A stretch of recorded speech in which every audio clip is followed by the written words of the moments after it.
ምድራችን እጅግ አስደንጋጭ በሆነ የእሳት ቀለበት ውስጥ ትገኛለች። ከእንግዲህ ዓለም ወደ ነበረችበት ትመለሳለች ብሎ ማሰብ የዋህነት ብቻ ሳይሆን እየተከሰተ ያለውን የጂኦ ፖለቲካዊ መሬት መንቀጥቀጥ ካለመረዳት የሚመነጭ እሳቤ ይመስላል። የሀያላን ሀገራት ትዕቢት፣ የሰው ልጅ የማይጠረቃ የስልጣንና የሀብት ፍላጎት እንዲሁም በየሰከንዱ አየሩን እየሰነጠቁ የሚያልፉት የሚሳኤሎች ጩኸት ተደማምረው ምድራችንን ወደ አዲስ የጨለማ ዘመን ምናልባትም ወደማትመለስ በት የጥፋት አዘቅት ውስጥ እየገፏት ይገኛሉ። በአሜሪካ እስራኤልና ኢራን መካከል የሚካሄደው ቀጥተኛና ይፋዊ ጦርነት አንድ ወር ሞልቶታል። ባለፉት 30 አስፈሪ ቀናት ውስጥ የታየው ውድመት ለዘመናት የተገነባውን የዓለም ፖለቲካ፣ የደህንነት መዋቅርና ዓለም አቀፍ ንግድ ስርዓት ከመሰረቱ እያፈራረሰው ቀጥሏል። የባህርና የአየር ትራንስፖርት እንቅስቃሴዎች ሙሉ በሙሉ በሚባል ደረጃ ተስተጓጉለዋል። በዓለም ዙሪያ ያሉ ግዙፍ የሎጂስቲክስ ኩባንያዎች መርከቦቻቸውን ከቀጠናው በማስወጣታቸው ምክንያት ዓለም አቀፉ የንግድ ትስስር ከፍተኛ ኪሳራ እያስተናገደ ይገኛል። ይህ ጦርነት የጦር ሜዳ ላይ ግጭት ብቻ ሳይሆን የዓለምን የደም ስር የቆረጠ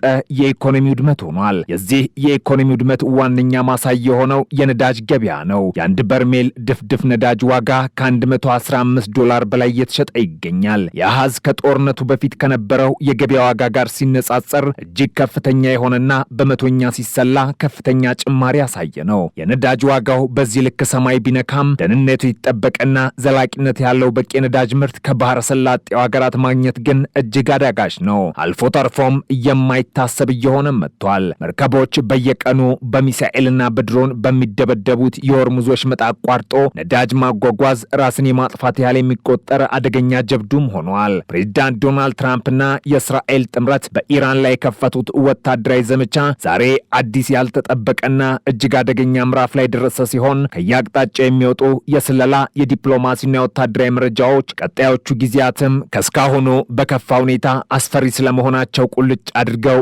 የሚጠቁሙ ሆነዋል። ቀጣዩ እርምጃ ምንድነው? የዓለም ዕጣ ፈንታስ በማን እጅ ላይ ወድቋል? የሚሉት ጥያቄዎች የዓለም መሪዎችን እንቅልፍ የነሱ አንገብጋቢ ጉዳዮች ሆነዋል። የመካከለኛው ምስራቅ ሰማይ በእሳት ጋጋታ በታጠበበትና የምድር መንቀጥቀጥ በሚመስል የፍንዳታ ድምፅ በታወከበት በዚህ የታሪክ ምዕራፍ የኢራን እስላማዊ ሪፐብሊክ በእስራኤል ላይ የሰነዘረችው ጥቃት የአገሪቱን ወታደራዊና ኢኮኖሚያዊ መዋቅር ክፉኛ አናውጦታል። በተለይም የደቡብ እስራኤል የኢንዱስትሪ ልብ ተብሎ የሚታወቀው የኒዮት ሆቫቭ ቀጠና በኢራን ባላስቲክ ሚሳይሎች ክፉኛ መመታቱ እስራኤል ከሁለተኛው የዓለም ጦርነት ወዲህ ገጥሟት የማያውቅ ታሪካዊና ስትራቴጂካዊ ውድመት ውስጥ መውደቋን ያበስራል። የካቲት 28 ቀን 2026 በአሜሪካና በእስራኤል ጥምረት የተጀመረው የኢራንን ወታደራዊ አቅም የማዳከም ዘመቻ ኢራን በሰነዘረችው አጸፋ እርምጃ ወደ አልታሰበ አቅጣጫ ተቀይሯል። መጋቢት 29 ቀን 2026 ምሽት ላይ ከኢራን ምድር የተተኮሱት ዘመናዊ ሚሳኤሎች የእስራኤልን የአየር መከላከያ ስርዓት በመበጣጠስ በደቡባዊ እስራኤል የሚገኘው ኒዮቶባቭ የኢንዱስትሪ መንደር ላይ አርፈዋል። ይህ ቀጠና በእስራኤል ብቻ ሳይሆን በመላው መካከለኛው ምስራቅ በኬሚካል ፋብሪካዎቹና በከባድ ኢንዱስትሪዎቹ የሚታወቅ ሲሆን የኢራን ጥቃት ኢላማ ያደረገውም ይህንኑ የአገሪቱን የኢኮኖሚ ነርቭ ነው። ሚሳኤሎቹ በፋብሪካዎች ላይ ባረፉበት ቅጽበት አካባቢው ወደ እሳት ባህርነት ተቀይሯል። የዓይን እማኞች እንደሚሉት ከሆነ ከኒዮቶቫቭ የሚነሳው ጥቁር ጭስና ሰማይ የሚቧጭረው የእሳት ነበልባል ከብዙ ኪሎ ሜትሮች ርቀት ይታይ ነበር። የጥቃት ተራ ወታደራዊ እርምጃ ሳይሆን እስራኤልን ለዓመታት ወደ ኋላ የሚመልስ የኢንዱስትሪ ውድመት ነው።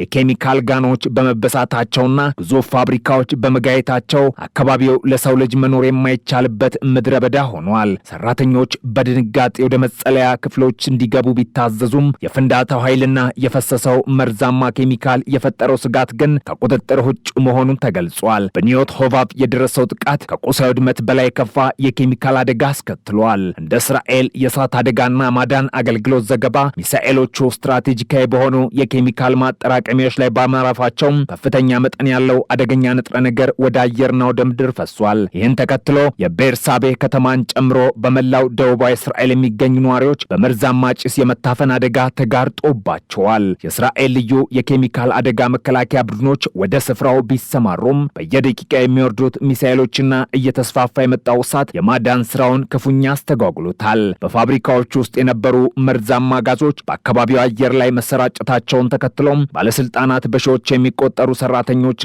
በአቅራቢያ የሚኖሩ ዜጎች ከአካባቢው እንዲለቁ አሊያም ራሳቸውን እንዲዘጉ አስገዳጅ መመሪያ አስተላልፈዋል። የክስተት ኢራን የፈለገችውን ማንኛውም ማንኛውንም የእስራኤል ስትራቴጂካዊ ቦታ የመምታት ብቻ ሳይሆን ሀገሪቱን ወደማትወጣበት የአካባቢ ጥበቃና የጤና ቀውስ የመክተት አቅም እንዳላት አሳይቷል። ጥቃቱ በኒዮቶቫቭ ብቻ አላበቃም።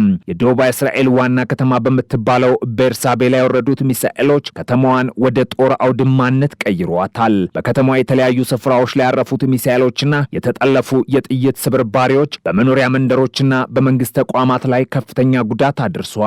የፖሊስና የድንበር ጠባቂ ኃይሎች የከተማዋን መንገዶች ዘግተው የፈነዱና ያልፈነዱ ሚሳኤሎችን ፍለጋ ሲያካሂዱም ውለዋል። በኔጌቭ በረሃ የሚገኙ በርካታ ወታደራዊና ሲቪል ተቋማት የኢራን ድሮኖችና ሚሳኤሎች ሰለባ መሆናቸውም ተነግሯል። እስራኤል የማይበገሩ ስትላቸው የነበሩት የአየር መከላከያ ስርዓቶች በኢራን የፈጠራ ስልት መሸነፋቸው ትልቅ ድንጋጤ ፈጥሯል። ኢራን በተለይ ክላስተር ቦምብ የተገጠመላቸው ሚሳኤሎች መጠቀሟ ጥቃቱ በአንድ ነጥብ ላይ ብቻ ሳይሆን በሰፊ ቦታ ላይ ውድመት እንዲያደርስም አስችሏታል። እነዚህ ቦምቦች መሬት ላይ ከወደቁ በኋላ ለረዥም ጊዜ መፈንዳት አቅም ያላቸው በመሆኑ በቤርሳቤህና በአካባቢው የሚገኙ ዜጎች ከቤታቸው ለመውጣት ተፈራርተዋል። በዚህ ጦርነት ውስጥ ኢራን ያሳየችው ወታደራዊ ብልጫ የእስራኤልና የአሜሪካን ስሌት እያመሰቃቀለም ሆኗል። በተለይ በደቡባዊ እስራኤል ላይ የተተኮሱት ሚሳኤሎች በአብዛኛው ክላስተር ቦምቦችን የያዙ መሆናቸው ጥቃቱን እጅግ አውዳሚና ለመከላከል አስቸጋሪ አድርጎታል። አንድ ሚሳኤል አየር ላይ በሚሆንበት ጊዜ ወደ በመቶዎች የሚቆጠሩ ትናንሽ ቦምቦች በመከፋፈል ሰፊውን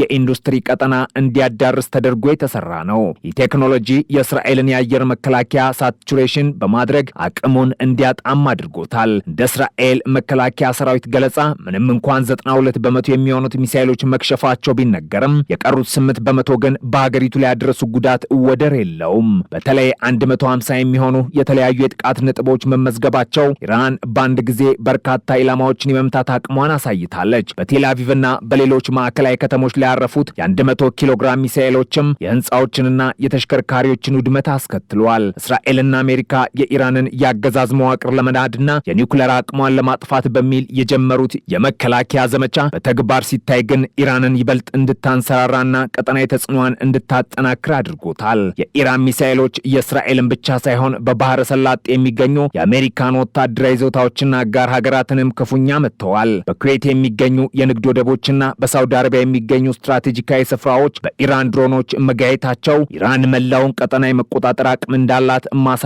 አድርጎታል። በተለይ የኢራን የባህር ኃይል አዛዥ መገደሉን ተከትሎም የተሰነዘረው አጸፋዊ እርምጃ እስራኤል በባህር ላይ ዘርፍ የነበራትን ብልጫ አጥፍቶታል። በያዛድ የሚገኘው የኢራን የሚሳኤል ማምረቻ ተመታ ቢባልም ኢራን ግን በሰዓታት ልዩነት ውስጥ በመቶዎች የሚቆጠሩ ሚሳኤሎችን በመተኮስ የማምረት አቅሟ እንዳልተነካ አረጋግጣለች። የሆርሙዝ ስትሬትን በመዝጋት የዓለምን የነዳጅ ገበያ በማናጋት ኢራን ምዕራባውያንን በእጇ መዳፍ ውስጥ ከታቸዋለች። በደቡባዊ እስራኤል የደረሰው የኢንዱስትሪ ውድመት በአገሪቱ ውስጥ ከፍተኛ የፖለቲካና የማህበራዊ ቀውስም አስከትሏል። የመከላከያ ሚኒስትሩ እስራኤል ካትዝ ጥቃቱ እንደሚጠናከር ቢዝቱም በተግባር ግን የኢራንን የሚሳኤል ዝናብ መግታት አልቻሉም። ይባስ ብሎም የእስራኤል መከላከያ ሰራዊት በሰሜኑ የሀገሪቱ ክፍል በስተት የራሱን ዜጋ ኦፌር ሞስኮቪትስ የተባለ ገበሬ መግደሉ በሰራዊት ውስጥ ያለውን የተጠራቀመ ድካምና የስነ ልቦና ስብራት ያሳያል። የእስራኤል ዜጎች መንግስታቸው ሊጠብቃቸው እንዳልቻለ እየተረዱም መጥተዋል። በኒዮቶቫቭ የደረሰው የኬሚካል አደጋና የቤርሳቤ መንቀጥቀጥ እስራኤል ደህንነቱ የተጠበቀ መጠለያ መሆኗ አብቅቶለታል የሚል ስጋትም ፈጥሯል። የሄዝቦላ ጥቃቶች ከሰሜን፣ የኢራን ሚሳኤሎች ከምስራቅና ከደቡብ እንዲሁም የየመን ሁቲዎች እርምጃ እስራኤልን በአራት ማዕዘን ከቧታል። የአሜሪካው ፕሬዝዳንት ዶናልድ ትራምፕ ጦርነቱን ለማቆም የ15 ነጥብ የሰላም እቅድ ቢያቀርቡም ኢራን ግን ይህን እቅድ ፍትሃ ያልሆነና የአንድ ወገን ስትል ውድቅ አድርገዋለች። ኢራን ዲፕሎማሲውን የምትፈልገው ከጥንካሬ መንፈስ በመነሳት እንጂ ተሸንፋ እንዳልሆነ በተግባር አመላክታለች። በፓኪስታን ሊደረግ የታሰበው ቀጥተኛ ያልሆነ ንግግርም ቢሆን ኢራን በእስራኤል የኢንዱስትሪ ማዕከል ላይ ያደረሰችውን ውድመት እንደ ትልቅ የድርድር ካርድ እንደምትጠቀምበት ግልጽ ነው። ትራምፕ የኢራንን የኢነርጂ ተቋማት ለመምታት የሰጡትን ማስጠንቀቂያ ተከትሎ ኢራን የባህረ ሰላጤው ሀገራት ነዳጅ እንደምትመታ የሰጠችው አጸፋዊ ማስጠንቀቂያ ዓለምን ለከፋ ኢኮኖሚ ቀውስ ዳርጓታል። አሜሪካ ተጨማሪ 10 ሺህ ወታደሮችን ወደ ቀጠናው ለመላክ ብታስብም ይህ ግን የኢራን ሚሳኤል ቁጣ ይበልጥ ከማባባስ ውጪ ፋይዳ እንደማይኖረው ተንታኞች ይናገራሉ። በደቡባዊ እስራኤል የደረሰው የኒዮት ሆቫቭ የኢንዱስትሪ ቀጠና ውድመት ተራ የፋብሪካዎች መቃጠል ብቻ ተደርጎ ሊወሰድም አይችልም። የስፍራ የእስራኤል የኬሚካልና የቴክኖሎጂ ምርምር ማዕከል ከመሆኑም በላይ ሀገሪቱ ወታደራዊና ሲቪል ፍጆታ የሚውሉ አደገኛ ንጥረ ነገሮች የሚመረቱበት ስትራቴጂካዊ ምሽግም ጭምር ነው። የኢራን ሚሳኤሎች ይህንን ስፍራ መምታታቸው እስራኤል ለዓመታት የገነባቸው የማይበገር የመከላከያ ግንብ በአሸዋ ላይ እንደተገነባ ቤት መናዱን ያሳያል። የኬሚካል ጋኖች ፈንድተው መርዛማው ጭስ ወደ ሰማይ ሲሰቀል የእስራኤል የአየር መከላከያ ስርዓቶች በኢራን ኤሌክትሮኒክስ ጠለፋና በከባድ ሚሳኤሎች ብዛት ተደናግጠው እንደነበር ግልጽ ሆኗል። ይህ አደጋ በእስራኤል ታሪክ ውስጥ ታይቶ የማይታወቅ የኢንዱስትሪ ጥፋት ሲሆን በደቡብ እስራኤል የሚገኘው የኢኮኖሚ እንቅስቃሴ ሙሉ በሙሉ እንዲቆምም አድርጎታል። ፋብሪካዎቹ ዳግም ወደ ስራ ለመመለስ ዓመታትን የሚፈጅ ጥገና የሚያስፈልጋቸው መሆኑ ደግሞ ለጽዮናዊቷ መንግስት የሞት ያህል የሚከብድ መርዶ ነው። ኢራን በዚህ ጥቃት የተጠቀመችባቸው ሚሳኤሎች በአብዛኛው የክላስተር ቦምብ ታጣቂዎች መሆናቸው በደቡባዊ እስራኤል ነዋሪዎች ላይ ከፍተኛ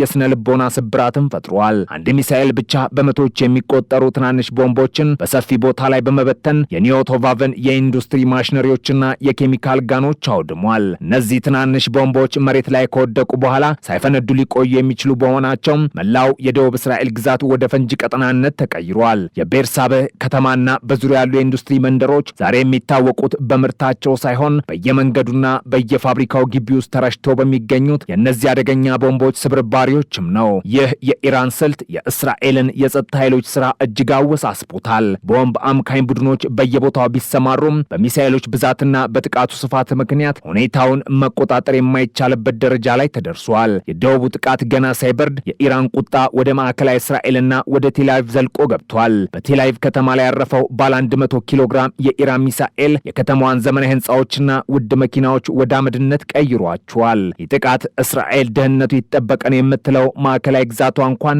ከኢራን ሚሳኤሎች ነፃ እንዳልሆነ ያሳየ ትልቅ ማስረጃ ነው። በቴልአቪቭ ጎዳናዎች ላይ የሚታየው ፍርስራሽና የሚቃጠሉ መኪናዎች እስራኤል በጀመረችው ጦርነት ምክንያት የከፈለችው ዋጋ መጀመሪያ እንጂ መጨረሻም እንዳልሆነ አመላክቷል። ህዝቡ ወደ መጠለያዎች ቢሸሽም የኢራን ሚሳኤሎች ግን መጠለያዎችን ጭምር የማፍረስ አቅም እንዳላቸው በቴልአቪቭ የታየው ውድመት ይመሰክራል። የክስተት የእስራኤልን የንግድና የፋይናንስ ማዕከል ሽባ በማድረግ ሀገሪቱን ወደ ከፋ ኢኮኖሚያዊ ድቀት እየገፋትም ይገኛል። ኢራን ጥቃቷን በእስራኤል ላይ ብቻ አልገደበችም። በባህረ ሰላጤ የሚገኙትና ከአሜሪካና ከእስራኤል ጋር ግንኙነት ያላቸው ሀገራትም የኢራን ድሮኖችና ሚሳኤሎች ሰለባ ሆነዋል። የኩዌት የንግድ ወደቦችና የሳውዲ አረቢያ ስልታዊ ስፍራዎች በኢራን መመታታቸው ጦርነቱ መላውን መካከለኛው ምስራቅ እንደሰቀዘው ያሳያል። ይባስ ብሎም ኢራን በአካባቢ የሚገኙ የቅንጦት ሆቴሎችን ጭምር የአሜሪካ ወታደሮች መሸሸጊያ ናቸው በሚል ለመምታት ዝታለች። የአሜሪካ ወታደሮች ከወታደራዊ ካምፖች መጥተው በሲቪል ሆቴሎች ውስጥ መመሸጋቸው ኢራን ያስከተለችውን ፍርሃትና ድንጋጤ